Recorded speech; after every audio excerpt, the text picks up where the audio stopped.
fellow preppers, 'tis I, the Rumpled One. Seems like a few people liked my How Not to Prep video, so I'm going to follow it up with How Not to Prep 2.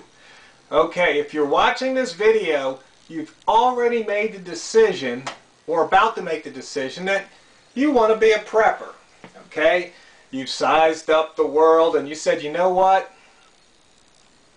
It's probably a good idea that I make some preparations for the future. But if you're a new prepper, you're like, oh, where do I start first? Well, first thing is to do is just pause. I think I made a video a few weeks ago about pausing. Just hold on for a second. What you don't want to do is just rush out there and just buy a bunch of stuff. Okay? Because you'll probably make some purchasing mistakes. And then you might buy things you don't even need.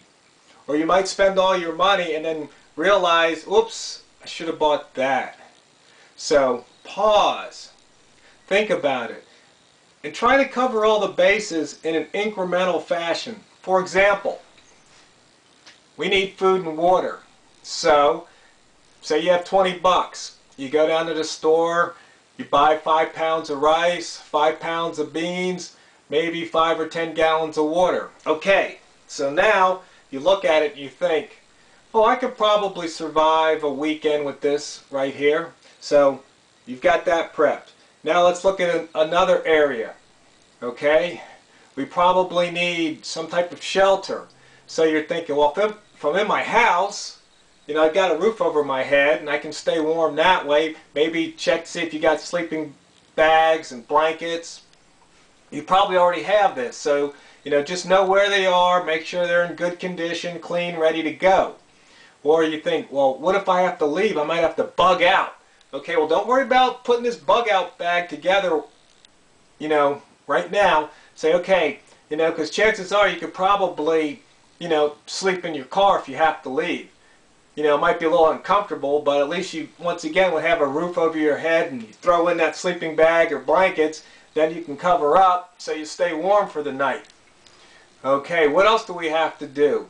Well, you know you have to have food and water, right? And you know you have to have some type of shelter and a way to stay, you regulate your body temperature so you don't die to exposure. So, what else? Well, you might want to say, I need some form of protection.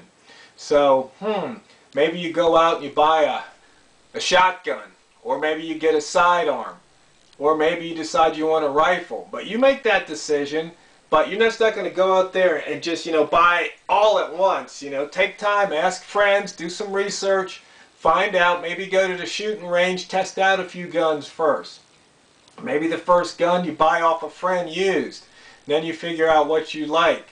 So in other words, you go around and you cover all the bases. Then you think, well, geez, you know, I might need a first aid kit. So check your house. What do you have? You probably have a few Band-Aids, maybe some rubbing alcohol, maybe some hydrogen peroxide. And you look for, okay, well, what do I need to do? Maybe you go online and you see a first aid kit. Or you go to one of those government websites that tells you what you should have in a first aid kit. And you say, okay, well, I need to get a couple items. So you go down to the dollar store and you buy some of these items.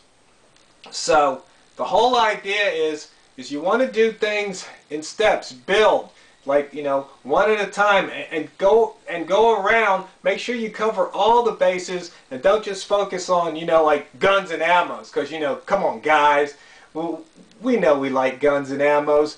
We all got more guns and ammo than we probably really need. But you know, you can never have enough, right? And that's why we keep buying more guns and ammo. But, so if you already got plenty of guns and ammo, cover the other bases. So otherwise, you're just going to be kind of lopsided. And that's not good prepping. So, if you've already started, I salute you. If you're getting ready to become a prepper, I salute you too. Because remember, failing to prepare is preparing to fail.